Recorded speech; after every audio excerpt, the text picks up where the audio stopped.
আসসালামু আলাইকুম রহমতুল্লাহ। শুরু করছি আসাদুল শফিকে আবার বিশ্বাস গ্রন্থের বিংশ পর্ব উপসংহার। কোরআনে বর্ণিত বৈজ্ঞানিক সত্যগুলোকে সমকালে সংঘটিত কোনো ঘটনা বলে অভিহিত করা সাধারণ জ্ঞান এবং সত্যিকার বৈজ্ঞানিক দৃষ্টিভঙ্গির পরিপন্থী। মূলত কোরআনের আয়াতসমূহের বৈজ্ঞানিক যথার্থতা কোরআনের এই উন্মুক্ত ঘোষণার নিশ্চয়তা দেয়। এখন আমি তাদেরকে আমার নিদর্শন প্রদর্শন করব পৃথিবীর দিগন্তে এবং তাদের নিজেদের মধ্যে, ফলে তাদের কাছে ফুটে উঠবে যে এ কোরআন সত্য। আপনার রব বিষয়ে সাক্ষ্যদাতা, এটা কি যথেষ্ট নয়? সূরা হামিম সাজদা 1 নম্বর 53। আল্লাহ আরো বলেন, নিশ্চয়ই আসমান ও জমিনের সৃষ্টি এবং দিন ও রাতের পরিবর্তনের মধ্যে জ্ঞানীদের জন্য রয়েছে নিদর্শন। সূরা আলে ইমরান 190। কোরআনের বৈজ্ঞানিক সাক্ষ্য পরিষ্কার প্রমাণ যে এটা ঐশিক গ্রন্থ। 1400 বছর আগে কোনো মানুষের পক্ষে এরূপ বস্তুনিষ্ঠ সত্য বৈজ্ঞানিক বিষয়াদি সম্বলিত কোনো বই লেখা সম্ভব নয়। যাই হোক, কোরআন কোনো বিজ্ঞান গ্রন্থ নয়, বরং নিদর্শন গ্রন্থ। এই সকল নিদর্শন মানুষকে পৃথিবীতে পাঠানো এবং প্রকৃতির সাথে সামঞ্জস্য রক্ষা করে বাস করার উদ্দেশ্য উপলব্ধি করার আহ্বান জানায়। কোরআন সত্যিকার অর্থে আল্লাহর পয়গাম, যিনি গোটা বিশ্বের স্রষ্টা ও রক্ষক। এতে আল্লাহ একত্ববাদের পয়গাম রয়েছে, যার প্রতি সকল নবী রাসূলগণ দাওয়াত দিয়েছেন। তাদের মধ্যে আদম আলাইহিসসালাতু ওয়াসসালাম, মূসা আলাইহিসসালাতু ওয়াসসালাম, ঈসা আলাইহিসসালাতু ওয়াসসালাম এবং মুহাম্মদ সাল্লাল্লাহু আলাইহি ওয়াসাল্লাম অন্যতম। কোরআন ও আধুনিক বিজ্ঞান এ বিষয়ের উপর বহু বই পুস্তক তৈরি হয়েছে এবং আরো অনেক গবেষণা চলছে।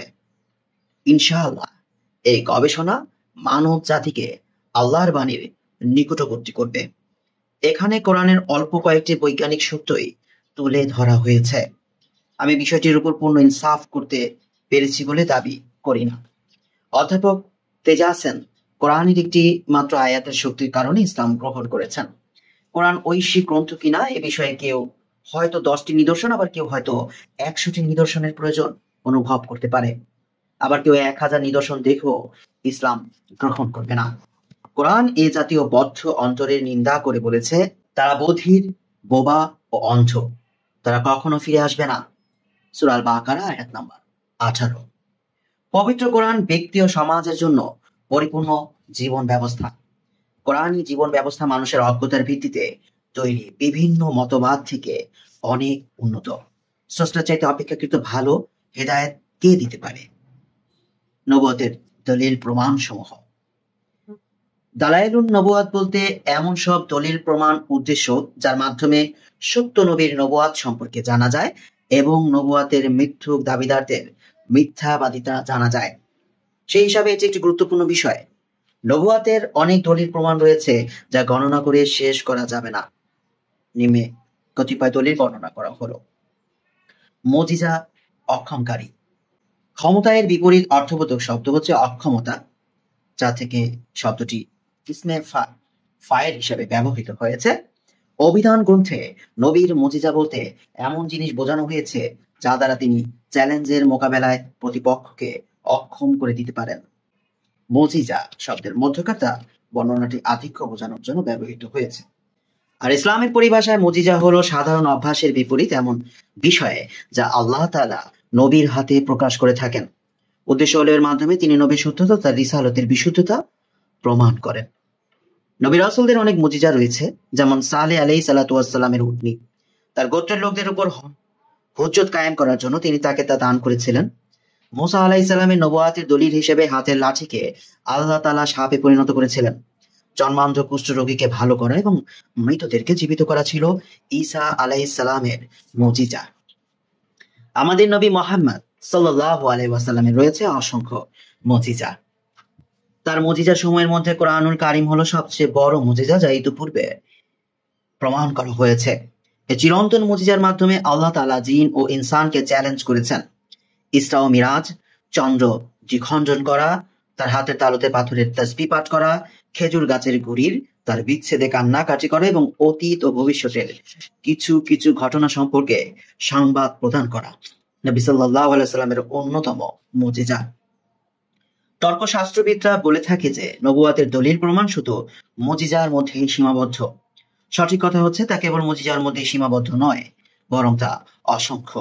তার মধ্যে রয়েছে এক, নবীগণ তাদের জাতির লোকদেরকে সুসংবাদ দিয়েছেন যে তারা অচিরেই বিজয়ী হবেন, তাদের শত্রুরা ধ্বংস হবে এবং শুভ পরিণাম তাদেরই হবে। নবীগণ যে সংবাদ দিয়েছেন তাই হয়েছে, তাদের একটি সংবাদও মিথ্যা হয়নি। যেমন হয়েছিল নূহ আলাইহিস সালাম, হুদ আলাইহিস সালাম, সালেহ আলাইহিস সালাম, সুয়াইব আলাইহিস সালাম, ইব্রাহিম আলাইহিস সালাম, লূত আলাইহিস সালাম, মূসা আলাইহিস সালাম এবং আমাদের নবী মুহাম্মদ সাল্লাল্লাহু আলাইহি ওয়াসাল্লামের সংবাদগুলোর ক্ষেত্রে আল্লাহ তাআলা তার কিতাবে এ সংবাদ দিয়েছেন।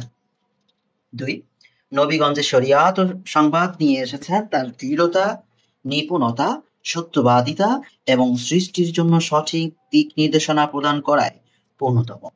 বিবেক বুদ্ধির মাধ্যমে জানা যায় যে সর্বাধিক জ্ঞানী ও সৎ লোক ছাড়া অন্য কারো মাধ্যমে এরকম সুনিপুণ কথা প্রকাশিত হওয়া সম্ভব নয়। তিন, নবীদের আরেকটি মজিজা হলো আল্লাহ তাআলা সব সময় তাদেরকে সাহায্য করেন। আল্লাহ তাআলার সুন্নাত রীতিনীতি থেকে অবগত হওয়া গেছে যে সত্যবাদীকে তিনি যেভাবে সাহায্য করেন, মিথ্যাবাদীকে সেভাবে সাহায্য করেন না, বরং তিনি মিথ্যাবাদীকে লাঞ্ছিত করেন, তবে কখনো কখনো তাকে অবকাশ দেয়া হয়, অতঃপর ধ্বংস করেন। চার, আল্লাহ তাআলার ইবাদত ও আনুগত্য করা এবং শেষ দিবসের প্রতি ঈমান আনয়ন করা, সমস্ত আসমানী কিতাব সমূহের প্রতি ঈমান আনয়ন করা ও রসুলদের প্রতি ঈমান আনয়ন করার ব্যাপারে সমস্ত নবী রাসূলের তরিকা মাত্র একটি, তাদের এক ও অভিন্ন কাজের বিরোধিতা করা কারো জন্য বৈধ নয়। তাদের পূর্ববর্তীগণকে সত্যায়ন করেন এবং পূর্ববর্তীগণ পরবর্তীদের আগমনের সুসংবাদ প্রদান করেন। যেমন ঈসা আলাইহিস সালাম মুহাম্মদ সাল্লাল্লাহু আলাইহি ওয়াসাল্লামের আগমনের সুসংবাদ দিয়েছেন এবং মুহাম্মদ সাল্লাল্লাহু আলাইহি ওয়াসাল্লাম তার পূর্বের সমস্ত নবীকে সত্যায়ন করেছেন। 6, 5, নবুয়তের আরেকটি দলিল হলো আল্লাহ তাআলা নবীদেরকে সাহায্য করেন। আল্লাহ তাআলার চিরন্তন রীতিনীতি সম্পর্কে অবগত হওয়া গেছে যে তিনি সত্যবাদীকে সাহায্য করার মতো মিথ্যাবাদীকে সাহায্য করেন না, বরং মিথ্যুককে তিনি অপমানিত ও লাঞ্ছিত করেন, তাকে সাহায্য করেন না, বরং তাকে ধ্বংস করেন। তিনি যদি কোনো প্রভাবশালী জালেমকে কখনো সাহায্য করেন তাহলে সে নবুয়াত দাবি করে না এবং আল্লাহর নামে মিথ্যাও বলে না, বরং সে এমন জালেম হয় যাকে আল্লাহ তাআলা তার মতোই অন্য জালেমের উপর শক্তিশালী ও সক্ষম করেছেন। আল্লাহ তাআলা বলেন, এভাবেই আমি কতক জালেমকে অন্য সব জালেমের উপর শক্তিশালী করি তাদের কৃতকর্মের কারণে। সূরা আল-আনাম আয়াত নম্বর 129। যারা বলে আল্লাহ তাআলা মিথ্যুক লোককে রাসূল বানিয়ে পাঠিয়েছেন তাদের কথা সত্যের বিপরীত, কেন মিথ্যুকের জন্য আল্লাহ তাআলার সাহায্য সহযোগিতা অব্যাহত থাকে না, তবে তিনি কিছুকাল তাকে অবকাশ দেন, অতঃপর তাকে ধ্বংস করেন। আরেকটি কথা হলো নবুয়তের দাবি ছাড়া অন্যান্য বিষয় সত্যবাদী মানুষ এবং মিথ্যুক মানুষের মধ্যে পার্থক্য করার অনেক পদ্ধতি রয়েছে। সুতরাং নবুয়তের সত্য দাবিদার এবং মিথ্যুক দাবিদারের মধ্যে পার্থক্য করার উপায় না থাকবে কেন? এ কথা সকলের জেনে রাখা আবশ্যক যে রিসালতের দাবিদার হয়তো মানুষের মধ্যে সর্বাধিক শ্রেষ্ঠ হবে অথবা তাদের মধ্যে সর্বাধিক নিকৃষ্ট হবে। এই জন্যই নবী সাল্লাল্লাহু আলাইহি ওয়াসাল্লাম যখন সাকিব গোত্রে গেলেন এবং তাদেরকে ইসলামের দাওয়াত দিলেন, তখন তাদের জনৈক নেতা তাকে বলেছিল, আল্লাহর কসম আমি তোমাকে একটি কথাও বলবো না, তুমি যদি সত্যবাদী হয়ে থাকো তাহলে আমার দৃষ্টিতে তোমার কথার প্রতিবাদ করা অনর্থক, আর যদি তুমি মিথ্যুক হয়ে থাকো তাহলে আমার দৃষ্টিতে তুমি এত নিকৃষ্ট যে তোমার কথা প্রতিবাদের যোগ্য নয়। নবুয়ত সাধারণত সৃষ্টির সেরা ব্যক্তি এবং সবচেয়ে নিকৃষ্ট ব্যক্তি দাবি করে। সুতরাং সৃষ্টির শ্রেষ্ঠতম ব্যক্তির বিষয়টি কিভাবে নিকৃষ্টতম ব্যক্তি থেকে অস্পষ্ট হতে পারে? মিথ্যুকদের যে কেউ নবুয়ত দাবি করেছে তার মিথ্যাবাদিতা, মূর্খতা, পাপাচার এবং তার উপর শয়তান বিজয়ী হওয়ার বিষয়টি সামান্য বিবেক বুদ্ধিমান লোকের নিকটও সুস্পষ্ট হয়েছে। আর নবুয়তের প্রত্যেক সত্য দাবিদার থেকে এমন জ্ঞান, সত্যবাদিতা, সৎ আমল এবং বিভিন্ন প্রকার কল্যাণ প্রকাশিত হয়েছে যার মাধ্যমে সামান্যতম বিবেক বুদ্ধিমান লোকের কাছেও তার সত্যবাদিতা সুস্পষ্ট হয়েছে। কেননা রাসূলগণ অবশ্যই মানুষকে অনেক বিষয়ের সংবাদ দেন, অনেক কাজের আদেশ দেন এবং তারা অবশ্যই অনেক কাজকর্ম সম্পাদন করেন। মিথ্যুকরা যা বলে, যা আদেশ দেয়, যেসব বিষয়ের সংবাদ দেয় এবং তারা যেসব কাজকর্ম করে তা থেকে বিভিন্নভাবে তাদের মিথ্যাবাদিতা ধরা পড়ে। তাদের মিথ্যাবাদিতা সাব্যস্ত করতে বাইরের কোনো দলিলের প্রয়োজন হয় না। কেউ কেউ প্রশ্ন করে নবুয়তের দলিল প্রমাণ এবং জাদুকর গণক ও সাম্প্রতিক কালের বিস্ময়কর আবিষ্কারের মধ্যে পার্থক্য কি? এ প্রশ্নের জবাব হলো, নবুয়তের দলিল প্রমাণ এবং জাদুকর গণক ও সাম্প্রতিক কালের বিস্ময়কর আবিষ্কারের মধ্যে অনেক পার্থক্য রয়েছে। এক, নবী রাসূলদের কথার মধ্যে কোনো খেলাপি কিংবা ভুল হয় না, কিন্তু গণক ও জ্যোতিষী সংবাদের সম্পূর্ণ বিপরীত। তাদের অধিকাংশ সংবাদ মিথ্যা হয়। তবে শয়তানদের চুরি করা কথা থেকে গণকরা যা শুনে তার মধ্য থেকে কিছু কিছু বিষয়ে তাদের কথা কখনো সত্য হয়। দুই, জাদুকর ও গণকের কাজ কারবার এবং আধুনিক আবিষ্কারের বিষয়গুলো মানুষের নিকট খুবই স্বাভাবিক ও পরিচিত। মানুষ এগুলো শিখতে পারে। এগুলো মানুষ ও জিনের ক্ষমতার বাইরে নয়। সমপর্যায়ের বিষয় দ্বারা এগুলোর মোকাবিলা করা সম্ভব। কিন্তু নবীদের নিদর্শন ও মুজিজার ব্যাপারটি সম্পূর্ণ ভিন্ন। এগুলোর মোকাবেলা করা কোনো জিন ইনসানের পক্ষে সম্ভব নয়। যেমন আল্লাহ তাআলা বলেছেন, হে নবী বলো, সমস্ত মানব ও জিন যদি এই কোরআনের অনুরূপ রচনা করার জন্য জড়ো হয় এবং তারা পরস্পরের সাহায্যকারী হয়, তবুও তারা কখনো এর অনুরূপ রচনা করে আনতে পারবে না। সূরা বনী ইসরাঈল আয়াত নাম্বার ৮৮।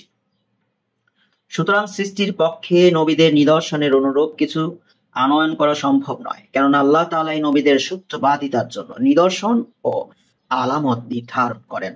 যেমন চন্দ্র দ্বিখণ্ডিত করা, হাতের লাঠিকে সাপে পরিণত করা, পাথরের তাসবিহ শ্রবণ করা, খেজুর কাঠের বিরহ বিচ্ছেদের বেদনামূলক ক্রন্দনের আওয়াজ শ্রবণ করা এবং সামান্য পরিমাণ পানীয় খাদ্য অস্বাভাবিকভাবে বৃদ্ধি পাওয়া এবং অনুরূপ অন্যান্য বিষয়ে সংঘটিত করা আল্লাহ তাআলা ব্যতীত অন্য কারো ক্ষমতাধীন নয়। নবীগণ ঈমানদার মুসলমান হয়ে থাকেন। তারা এক আল্লাহর আদেশ অনুযায়ী ইবাদত বন্দেগী করেন। তারা সমস্ত নবীর আনিত দ্বীনকে সত্যায়ন করেন। অপরপক্ষে জাদুকর গণক এবং ভণ্ড নবীরা কাফের মুশরিক এবং আল্লাহ তাআলার পক্ষ থেকে অবতীর্ণ কিতাবের প্রতি কুফরি করে। চার, সৃষ্টিগত স্বভাব এবং বিবেক বুদ্ধি নবী রাসূলদের আনিত দ্বীনকে সমর্থন করে। ওইদিকে জাদুকর গণক ও মিথ্যুক দাজ্জালদের কাজকর্ম শরীয়তের দলিল এবং বিবেক বুদ্ধির সৃষ্টিগত স্বভাবের পরিপন্থী। পাঁচ, নবী রাসূলগণ এসেছেন মানুষের সৃষ্টিগত স্বভাব এবং বিবেক বুদ্ধিকে পূর্ণতা প্রদান করার জন্য। বিপরীত পক্ষে জাদুকর গণক এবং মিথ্যুকেরা মানুষের বিবেক বুদ্ধি ও সৃষ্টিগত পরিশুদ্ধ স্বভাবকে নষ্ট করে দেয়। ছয়, নবীদের মুজিজা তাদের নিজস্ব কাজের ফসল নয়। নবুয়তের আলামত নিদর্শন স্বরূপ এটি আল্লাহ তাআলাই তাদেরকে দান করেন। যেমন চন্দ্র দ্বিখণ্ডিত করা, হাতের লাঠিকে সাপে পরিণত করা, কোরআন প্রদান করা এবং আল্লাহ তাআলার নিজস্ব সিফাত ইলমুল গায়েবের খবর প্রদান করা। সুতরাং নিদর্শন প্রদান করার বিষয়টি সম্পূর্ণরূপে আল্লাহর হাতে। এতে সৃষ্টির কোনো হাত নেই। মুশরিকরা যখন নবী করিম সাল্লাল্লাহু আলাইহি ওয়াসাল্লামের কাছে নিদর্শন চাইল, তখন আল্লাহ তাআলা তার নবীকে বললেন, বলো, নিদর্শনাবলী তো রয়েছে আল্লাহর কাছে এবং আমি কেবলমাত্র সুস্পষ্ট সতর্ককারী। সূরা আনকাবুত আয়াত নাম্বার 50। আর জাদুকর, গণক এবং শিল্প কারিগরি বিষয়ক আধুনিক আবিষ্কার সম্পর্কে কথা হলো, এগুলো সৃষ্টির কাজের অন্তর্ভুক্ত। উপরোক্ত বিষয়গুলো ছাড়াও নবীদের মুজিজা এবং জাদুকর ও গণকদের ভেলকিবাজির মধ্যে পার্থক্য করার অনেক উপায় রয়েছে। যে বিষয়ে অধিকতর জানতে চান তিনি যেন শাইখুল ইসলাম ইমাম ইবনে তাইমিয়া রাহিমাহুল্লাহর একটি কিতাব অধ্যয়ন করেন। রাসূল সাল্লাল্লাহু আলাইহি ওয়াসাল্লাম নবুয়তের প্রমাণসমূহ।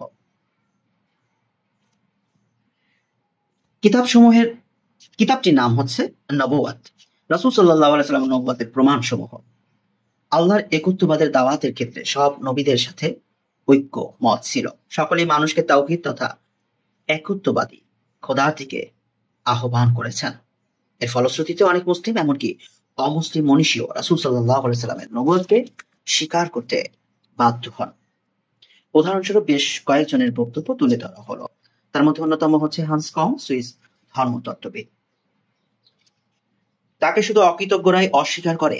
মুহাম্মদ আক্ষরিক অর্থেই একজন সত্য নবী। মুহাম্মদ যে মুক্তির পথের দিশারি, আমরা কখনো তা অস্বীকার করতে পারবো না। তিনি এক আল্লাহর ইবাদতের দিকে ডেকেছেন। তিনি ছাড়া অন্যান্যদের ইবাদত করা থেকে বিরত থেকেছেন, যেমন যে অন্যান্য নবী রাসূলগণ করেছেন। যে ব্যক্তি হযরত মূসা, ঈসা আলাইহিসসালাম ও মুহাম্মদ সাল্লাল্লাহু আলাইহি সাল্লামের আনিত সব সঠিক আকীদা, সুদৃঢ় শরীয়ত এবং হিত করে ইলম নিয়ে তুলনা করে দেখবে, সে জানতে পারবে যে সবকিছু একই প্রদীপ থেকে উৎসারিত। ইহা নবুয়তের আলোকবর্তিকা। তার দ্বারা অনেক মুজিজা ও নিদর্শন সংঘটিত হয়েছে, যা কোনো নবী ছাড়া অন্য কারো থেকে প্রকাশ পায় না। কেননা আল্লাহর চিরন্তনে বিধান হলো, তিনি পূর্ববর্তী সব নবী রাসূলদের দ্বারা অলৌকিক ঘটনা ঘটিয়েছেন, যা তাদের জন্য মুজিজা তাদের সত্যতার প্রমাণ ও জাতির নিকট প্রমাণ করার পন্থা। প্রত্যেক নবী যে জাতির নিকট প্রেরিত হয়েছেন, সে জাতি যে বিষয়ে বেশি পারদর্শী সে বিষয়ে তার মুজিজা ছিল। মুসা আলাইহিস সালাতু ওয়াস সালামের মুজিজা ছিল তার জাতি যে বিষয়ে বেশি পারদর্শী সেই বিষয়, সেটা হলো জাদুবিদ্যা। আল্লাহ তাআলা তাদের জাদুকে ধ্বংস করে দিয়েছেন। তারা সর্বপ্রকার জাদুবিদ্যায় অনেক দক্ষ ও পারদর্শী হওয়া সত্ত্বেও মুসা আলাইহিস সালাতু ওয়াস সালামের মুজিজার মোকাবেলা করতে অক্ষম হয়েছিল। ঈসা আলাইহিস সালাতু ওয়াস সালামের জাতি চিকিৎসা বিদ্যা ও আরোগ্য বিজ্ঞানে পারদর্শী ছিল। ফলে আল্লাহ তাআলা তার দ্বারা কঠিন কঠিন রোগ থেকে আরোগ্য দান করেছেন। তার দ্বারা তিনি মৃত্যুকে জীবিত করেন, ইহা ছিল তার দৃশ্যমান মুজিজা। আর এসব একটি নির্দিষ্ট সময় ও স্থানের সাথে নির্ধারিত ছিল, বিশ্বব্যাপী স্থায়ী ছিল না। মোহাম্মদ সাল্লাল্লাহু আলাইহি ওয়াসাল্লামের ও সেসব দৃশ্যমান মুজিজা ছিল, যেমন তার আঙুল থেকে পানি নির্গত হওয়া, সামান্য খাবার বেশি হওয়া, এমনকি তার সাথে সব মুসলমানেরা তা খেয়েও অবশিষ্ট ছিল। সামান্য পানি বেড়ে যাওয়া, যা তার সাথে সব সৈনিকেরা পান করেছেন এবং অজু করেছেন। তার মিম্বার থেকে কাঠের টুকরা আলাদা করা, সেটার ক্রন্দন, মক্কায় পাথরের সালাম দেয়া, গাছ তার দিকে হেলে পড়া, তার মুঠোয় পাথরের টুকরোর তাসবিহ পাঠ, আল্লাহর ইচ্ছায় রোগীকে আরোগ্য করা ইত্যাদি। মহাগ্রন্থ আল কোরআন যেসব মুজিজার কথা উল্লেখ করেছে, তার মধ্যে ইসরা ও মিরাজের ঘটনা অন্যতম। তাকে মসজিদে হারাম থেকে মসজিদে আকসায় রাতে ভ্রমণ করানো হয়েছে। অতঃপর সেখান থেকে সপ্ত আসমান ভ্রমণ করানো হয়েছিল। আল্লাহ তাআলা বলেন, পরম পবিত্র ও মহিমাময় সত্তা তিনি, যিনি স্বীয় বান্দাকে রাত্রিবেলায় ভ্রমণ করিয়েছিলেন মসজিদে হারাম থেকে মসজিদে আকসা পর্যন্ত, যার চারদিকে আমি পর্যাপ্ত বরকত দান করেছি, যাতে আমি তাকে কুদরতের কিছু নিদর্শন দেখিয়ে দিই। নিশ্চয়ই তিনি পরম শ্রবণকারী ও দর্শনশীল। বনী ইসরাইল আয়াত নাম্বার 1। এমনই ভাবে চন্দ্র দ্বিখণ্ডিত হওয়া, আল্লাহ তাআলা বলেন, কিয়ামত আসন্ন, চন্দ্র বিদীর্ণ হয়েছে। সূরা কামার আয়াত নাম্বার 1। মুশরিকেরা রাসূল সাল্লাল্লাহু আলাইহি ওয়াসাল্লামের সত্যতা প্রমাণে তার নিকট স্পষ্ট মুজিজা চাইল। তারা চন্দ্রকে বিদীর্ণ করতে বললেন, যদি তিনি এটা করতে পারেন তবে তারা ঈমান আনবে বলে ওয়াদা করল। সেদিন ছিল 14 তারিখ, পূর্ণিমা রাত্রি। এ তারিখে চন্দ্র পূর্ণ আকার ধারণ করে উজ্জ্বল থাকে। তাই রাসূল সাল্লাল্লাহু আলাইহি ওয়াসাল্লাম আল্লাহর নিকট প্রার্থনা করলেন যাতে কাফেরদের আবেদন পূরণ করা হয়। আল্লাহ তাআলা তার দোয়া কবুল করলেন। ফলে চন্দ্র দ্বিখণ্ডিত হলো। এক খণ্ড সাফা পাহাড়ের উপর এবং অন্য খণ্ড তার সামনের কিকায়ান পাহাড়ের উপর পড়ল।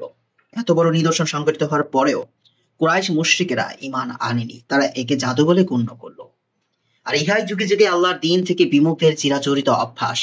যখনই সত্য স্পষ্ট হয়ে তাদের শক্তিকে ধ্বংস করে দেয় এবং সত্যের আলো তাদের গোমরাহিকে নিভিয়ে দেয়, তখন তারা মূল বিষয়টাকে বিকৃত করার চেষ্টা করে বা সত্যকে উল্টিয়ে দিয়ে ষড়যন্ত্র ও বিরোধিতায় লিপ্ত হতে পিছপা হয় না। তারা মনে করে এটাই সত্যকে মিটিয়ে দেওয়ার জন্য যথেষ্ট। আল্লাহ তাআলা বলেন, তারা যদি কোনো নিদর্শন দেখে তবে মুখ ফিরিয়ে নেয় এবং বলে, এটা তো চিরাগত জাদু। তারা মিথ্যা আরোপ করছে এবং নিজেদের খেয়াল খুশির অনুসরণ করছে। প্রত্যেক কাজ যথাসময়ে স্থিরীকৃত হয়। সূরা কামার আয়াত নাম্বার 2 থেকে 3।